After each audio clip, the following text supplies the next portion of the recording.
ActuFoot Podcast. Le son du ballon. Bonjour et bienvenue sur ActuFoot Podcast, le podcast consacré au football avec un grand F, qui soit amateur ou professionnel, jeune ou senior, enfin bref, un podcast de football réalisé par des observateurs avisés du ballon rond. Et pour m'accompagner aujourd'hui, Harry Osé. Bonjour Harry. Bonjour Ida. Aujourd'hui Harry, on va se rendre du côté de la Belgique pour partir à la rencontre d'un grand gaillard d'1m92 qui évolue en D2 belge, défenseur central de 23 ans, né à Lille. Ce droitier a connu une saison exceptionnelle en devenant champion il y a seulement quelques jours avant de découvrir la Jupiler League. Ismaël Kandous s'arrête sur ActuFoot Podcast. Bonjour Ismaël, comment vas-tu ? Bonjour, ça va très bien et vous ? Eh bien écoute, ça va très très bien. Ismaël, première question. Juste avant de t'engager à la Royale Union de Saint-Gilloise, tu étais du côté de Dunkerque. Pourquoi avoir fait ce choix et avoir rejoint la Belgique ? Oui, c'est ça, j'étais du côté de Dunkerque, on était en national, voilà, on n'était pas très bien au classement à ce moment-là. Et puis en janvier, mon agent me parle d'un club professionnel qui est intéressé par moi. Donc moi, sachant que je n'avais jamais connu de club pro, ça m'a vite intéressé. Et du coup, j'ai pris ma chance et j'ai décidé de partir en Belgique en D2 où j'ai pu signer mon premier contrat professionnel. Depuis que tu y es, comment est le football belge ? Quelle analyse un petit peu tu fais de tout ça ? Oh, franchement, ça a été super pour moi de rejoindre ce club. J'ai tout de suite été mis en confiance par le coach. Et j'ai pu progresser dans plusieurs domaines, notamment la relance dans mon jeu. Donc je suis très content d'être venu ici. Justement, la D2 belge, à quoi ça si tu devais le comparer à un championnat en France, est-ce qu'il y a un championnat qui est à peu près du même niveau, de niveau équivalent ? Bah oui, je pense que ça serait à peu près du niveau de la Ligue 2. Après pas toutes les équipes, mais je pense que nous, notre équipe, on serait à peu près situé dans la deuxième partie de tableau de Ligue 2, à peu près. Au niveau de ton club, Royale Union Saint-Gilloise, c'est un club également qui est bien structuré, qui avait déjà connu par le passé la Jupiler League, donc c'est un retour pour vous à ce niveau-là. Je présume qu'il y a une certaine fierté également. Oui, bien sûr. Bah déjà, ça faisait 47 ans qu'il n'était plus en Jupiler Pro League. Ouais. Et cette année, on va pouvoir la rejoindre. Et non, sinon au niveau des infrastructures, depuis que ça a été racheté par le propriétaire de Brighton, le club de D1 anglaise, ils ont vraiment mis les moyens pour qu'on soit dans des bonnes conditions. On a un super centre d'entraînement et voilà, franchement le travail est agréable au quotidien. À titre personnel, quel est ton avis sur le fait de rejoindre l'élite d'un championnat, la D1 belge en l'occurrence ? Bah, pour avoir joué plusieurs matchs en play-off il y a 2 ans de ça, franchement c'était des gros matchs et moi, c'était mon objectif en début de saison et l'objectif du club. Donc maintenant, on y est arrivé et on est tous impatients de jouer ces gros matchs et on verra ce qu'on vaut l'année prochaine face à ces équipes. Tu es également U23 marocain, si je dis pas de bêtises. Oui, c'est ça. Bien sûr. Justement, est-ce que ce départ en Belgique t'a permis de connaître la sélection ou tu l'avais connu un tout petit peu avant ? Alors, j'avais déjà été contacté un petit peu par le de l'équipe U23 marocaine quand je jouais en national parce que je jouais à 20 ans donc j'étais jeune. Ouais. Et après ça voilà, c'était juste quelques contacts et après ça quand j'ai signé mon premier contrat professionnel ici et que j'ai pu enchaîner les matchs, il m'a appelé pour me faire part que j'allais pouvoir assister à ce rassemblement avec les U23. C'est une certaine fierté pour toi d'être appelé en sélection ? Ah oui, clairement, c'est une fierté et c'était un objectif. Il y a quelques années de ça, pour moi, c'était impossible. Je partais trop loin et au final, juste le fait de pouvoir jouer avec les espoirs, c'était incroyable. Et voilà, on va pas s'arrêter là. Est-ce que tu penses justement que le fait de jouer dans un club un peu plus exposé par rapport au fait qu'il évolue en D1, ça te permettra d'être convoqué plus souvent, d'avoir un petit peu d'être un peu plus exposé par rapport aux yeux du sélectionneur ? Oui, bah maintenant le fait de jouer en D1, c'est sûr que ça me rapproche un petit peu plus, mais voilà, il y a quand même pas mal de joueurs devant moi et on verra les choix du coach à ce moment-là. Avant d'arriver à Dunkerque, c'était quoi un petit peu ton parcours ? Alors moi, j'ai commencé le football au VAM, donc à Vineldas, un club à côté de chez moi. Ensuite, je suis parti à Wascal pendant 4 ans, donc de mes 13 à mes 17 ans, j'ai joué à Wascal. Je suis ensuite parti à Dunkerque une saison pour jouer en 17 nationaux. Okay. Donc là, on faisait des gros matchs contre voilà, pas mal de clubs professionnels. J'ai enchaîné en U19 nationaux, mais en jouant pour l'équipe d'Arras. Ouais. Donc voilà, c'était pour enchaîner les gros matchs à ce niveau-là. Et puis je suis retourné à Dunkerque où j'ai fait 2 années de réserve et donc de senior DH et 2 années où j'ai pu jouer en national. Une petite question, bon, un petit peu à part. Le numéro que tu portes sur le dos, c'est le 59. Est-ce que ça a un rapport justement au Nord? Oui, bien sûr, c'est une petite dédicace et un peu parce que voilà, c'est une fierté de venir d'ici. Tu restes très, très, très attaché à ton département. Ah ouais, clairement. Bah déjà, comme je suis dans Saint-Gilloise qui est à Bruxelles, Ouais. je suis pas très loin de Lille et dès que je peux, j'essaie de rentrer chez moi pour voir ma famille et mes amis. Pour revenir un petit peu à ce championnat de D2 belge et ton équipe, la Royal Union Saint-Gilloise, bon, avant tout ça, tu avais connu un petit peu les quelques spectateurs au niveau, enfin dans un stade, même si là aujourd'hui c'est beaucoup moins le cas. Comment était un petit peu le public, comment t'ont accueilli également les supporters? Alors franchement, on a un super public. Hein. Moi, j'ai joué à Dunkerque devant 1500 personnes et en plus c'est un bon public à Dunkerque. Ouais. Mais quand je suis arrivé à l'Union Saint-Gilloise, j'ai vraiment vu une énorme différence. Les supporters ils viennent, ils chantent pendant tout le match, ils nous sifflent jamais. Et puis voilà, franchement c'est un plus dans un match de sentir que tu as beaucoup de supporters autour de toi qui t'accompagnent et qui veulent vraiment que tu gagnes le match. Comment justement vous avez réussi à gérer un petit peu cette absence de supporters? Ça doit faire bizarre surtout quand tu as connu ce que tu as connu quand tu es arrivé, de passer à plus rien du tout, à des matchs à huis clos. Je présume que c'est une réadaptation à faire, à avoir. Ouais, bien sûr. Nous, on avait l'habitude des matchs sans supporters, c'était des matchs amicaux. Là, quand on voit qu'en championnat, on commence sans supporters, on se demande, il faut réussir à se mettre vite dans le bain parce que c'est pas forcément évident. T'as moins de pression, moins de gens qui te poussent, donc c'est un peu plus compliqué. Mais voilà, une fois que tu prends l'habitude, tu penses plus et tu te donnes à fond sur le terrain. Cette notion de match à domicile extérieur, elle se fait un peu moins sentir, j'imagine. Oui, elle se fait un peu moins sentir. Après, voilà, c'est jamais les mêmes terrains. Il y a des terrains qui sont moins bons que d'autres, qui n'ont pas sur la même taille. Donc il y a quand même une petite différence, mais c'est vrai qu'au niveau de l'ambiance, c'est pareil. T'as la même pression pareil et que tu gagnes ou que tu perds, c'est pas pareil dans les matchs. T'as pas de supporters soit qui te sifflent ou soit qui t'encouragent. Ouais. Comment tu définis un peu le football belge? Je pense que c'est un football qui est surtout basé sur l'attaque, donc sur la possession, sur la technique. Dans le sens où il y a quand même beaucoup de buts en Belgique comparé à moi à la France quand je jouais en national, il y avait beaucoup moins de buts, c'était plus fermé. Là c'est plus ouvert, les équipes essayent de construire plus, donc voilà, il y a plus parfois de pertes de balles, mais ça fait partie du jeu et il y a beaucoup plus de buts en tout cas. C'est un championnat qui en tant que défenseur central, c'est un championnat qui te convenait bien? Ah oui, bien sûr, moi j'ai aimé. En plus, je suis arrivé dans un système de jeu où on devait garder le ballon, il fallait réussir à avancer, il fallait réussir à casser des lignes. Donc moi, c'est quelque chose que je faisais auparavant et justement qui m'a permis de progresser. Ouais, j'allais justement te parler de tes axes un peu de progression.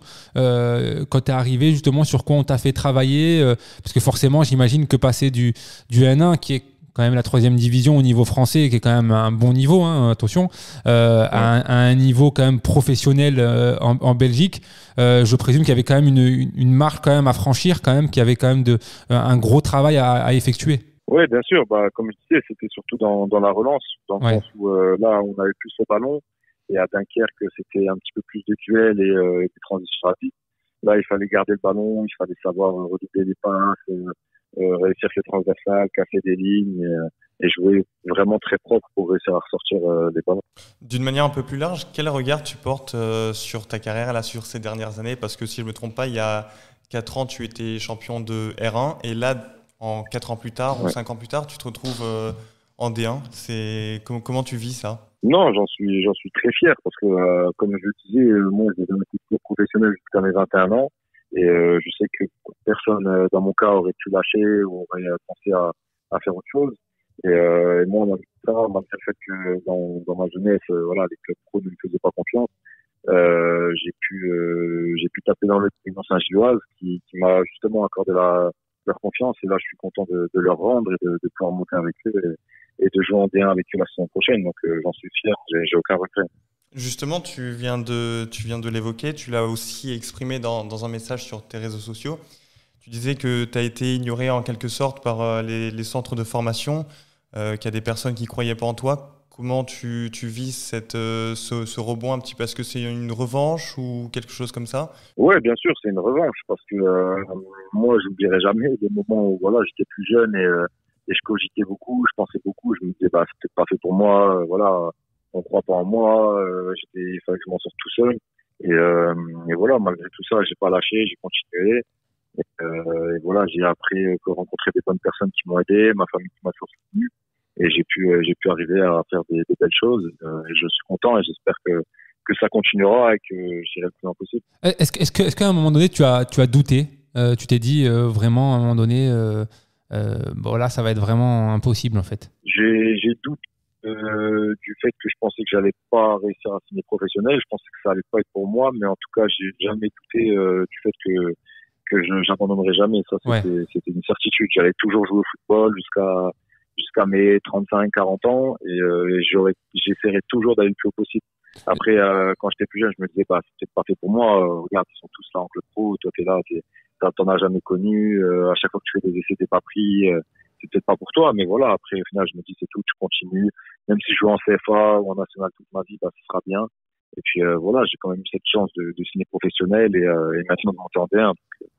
Donc, je suis content. Quand tu as vu cette offre arriver, débarquer, qu'est-ce que tu t'es dit? En toute sincérité, moi, ça m'intéressait pas au tout début parce que je connaissais pas la Belgique, je m'intéressais pas au football belge. Pour vous dire, je connaissais même pas le club, donc j'étais pas si intéressé que ça. Ouais. Et après, heureusement, mon agent m'a invité voir un match, donc j'ai été voir un match et là, j'ai vu l'ambiance, j'ai vu le niveau, je me suis dit que c'était quand même pas mal. Ouais. Et par la suite, voilà, j'ai parlé avec le coach et avec le directeur sportif et ils m'ont tout de suite mis en confiance. Ils croyaient en moi et ça, c'est quelque chose qui m'a vraiment fait plaisir. Et je me suis dit, allez, pourquoi pas me lancer? Et puis, je me suis lancé, j'ai découvert, je suis sorti de ma zone de confort et je regrette pas du tout. Et ça a été peut-être le meilleur choix de carrière de ma vie. Donc j'en suis fier. Quand on a un parcours comme le tien, le fait de signer pro, c'est quoi? Tu le définis comment? C'est un soulagement? Ouais, c'est une satisfaction. Mais depuis qu'on est petit, on rêve que de ça. On pense qu'à ça. Et le jour où tu y arrives, bah, forcément, t'es fier de toi. T'espères, voilà. Après, tu dois vite te dire que c'est pas parce que t'as signé pro que t'es arrivé. Il faut continuer dans la durée. Et maintenant, c'est surtout ce à quoi je pense. Comment ça se passe au sein de l'effectif? Vous avez quand même beaucoup d'étrangers. Comment ça se passe pour la communication notamment? Oui, il y a pas mal d'étrangers, il y a des francophones mais tout le monde parle anglais. Enfin, même si moi je parle pas trop anglais, je prends des cours d'anglais ici. Ouais. Et franchement, on a un super groupe et voilà. Même si je parle pas forcément super bien anglais, la communication arrive à passer. Donc c'est cool, franchement, ça se passe. Le fait également qu'il y ait des francophones dans l'équipe, ça a beaucoup aidé également pour ton adaptation? Oui, bien sûr, parce que même si je changeais de pays, je suis resté quand même dans un club francophone. Ouais. Donc on m'a beaucoup parlé, on a pu m'aider. Alors que si j'étais par exemple parti en Angleterre où j'étais le seul à parler français, ça aurait pu être plus compliqué. Mais là, mon adaptation s'est bien passée, surtout que quand je suis arrivé, il y avait pas mal de Français déjà en place. Ouais. Donc ça s'est bien passé. Tu parles de l'Angleterre. Est-ce que dans un avenir, on va dire à moyen terme peut-être, partir visiter d'autres pays, ça peut être une possibilité, ou est-ce que un retour en France pourrait être davantage envisagé? Alors moi, je ferme aucune porte. Je peux très bien partir à l'étranger comme revenir en France. Après, on verra d'ici là, voilà, la meilleure opportunité s'il y en a et là où je me sentirai le mieux et où je sentirai que l'on m'accorde confiance. Donc, je ferme aucune porte en tout cas. Pour revenir à la sélection marocaine, tu as pu un peu jouer les matchs éliminatoires pour les JO ou pas du tout? J'étais remplaçant, je suis pas rentré. On a fait 2 matchs aller-retour contre le Mali. Malheureusement, c'est pas qualifié, mais non, moi je suis pas rentré. J'ai assisté les 2 matchs sur le banc, mais voilà, c'était une super expérience quand même. C'était une déception de pas valider son billet pour le Japon? Ouais, franchement, c'était une déception. Moi, j'aurais bien voulu continuer avec la sélection. C'était quelque chose d'incroyable. Après voilà, on n'a pas réussi à faire le travail sur le terrain. C'était de notre faute et comme ça. Mais voilà, j'espère qu'il y aura d'autres moments de ce genre-là et qu'on arrivera à faire des grandes choses en sélection. La sélection A, je présume que ça reste dans un petit coin de ta tête. T'es encore jeune, mais est-ce qu'un jour, être appelé alors par coach Vahid ou un autre, si jamais il venait à être remplacé, pour toi, ça pourrait être une certaine fierté? C'est clairement, c'est une fierté, c'est un objectif. Moi, je pars de tellement loin que maintenant, je me fixe une limite. Je me dis, si ça arrive, tant mieux. Moi, j'y vais direct. Et si ça arrive pas, c'est pas grave. J'aurai pas de regrets parce que je suis déjà fier de ce que je fais, de ce que j'ai fait. Donc, on verra par la suite, mais je me donnerai à fond pour, en tout cas, ça, c'est sûr. Est-ce qu'en sélection, à ton poste ou à d'autres postes, il y a des joueurs qui t'inspirent? Moi, c'était surtout Mehdi Benatia que je regardais. Je regardais beaucoup parce que voilà, c'était un grand défenseur de sélection. Ouais. Il était droitier, il venait de France aussi, donc voilà, c'est un peu le défenseur de ma jeunesse, on va dire. Ouais. C'était surtout lui que j'inspirais. On va revenir un petit peu sur ton parcours de formation. Je voulais savoir s'il y a une personne de ton entourage ou un éducateur que tu voulais remercier ou à qui tu voulais dédier ce titre. Ouais, bien sûr. Je le remercie déjà très souvent. C'est mon grand-père. C'est mon grand-père parce que voilà, il est plus ici, mais c'est le seul qui croyait en moi quand entre guillemets on me disait c'est tout, tu vas peut-être pas réussir en professionnel, il faudra peut-être que tu fasses kiné ou que tu fasses un autre métier. Et c'est le seul qui me disait non, accroche-toi, tu vas réussir, j'en suis sûr et tout. Et voilà, quand j'ai signé professionnel, c'était le plus content pour moi, et c'est surtout lui que je le remercie en premier. À côté du football, tu avais poursuivi un peu tes études en te disant je vais quand même assurer un avenir au cas où? Oui, j'avais eu mon bac S et ensuite j'étais parti en STAPS. Voilà, c'était surtout parce que c'était des études de sport, mais il y avait aucun métier qui m'intéressait vraiment. C'était histoire de continuer quelque chose, mais j'avais eu ma première année de STAPS et après j'ai continué, mais il fallait faire un choix, donc j'ai forcément privilégié le football. En tout cas, c'est une belle histoire parce qu'il faut pas, ça montre qu'il ne faut pas lâcher et que tout est possible. Et quand on veut croire en ses rêves, on peut largement y arriver. Il faut s'en donner les moyens, surtout. Donc c'est une très belle histoire en tout cas, Ismaël. On vous souhaite bien évidemment plein de bonnes choses pour l'avenir et beaucoup de réussite bien évidemment pour la suite de votre carrière en pro et puis avec la sélection également. Merci beaucoup, c'est gentil et puis je vous souhaite la même pour votre radio. Merci beaucoup Ismaël, à très bientôt. Merci, au revoir. Merci Harry pour ce bel entretien. On se retrouve très bientôt sur ActuFoot Podcast, à bientôt.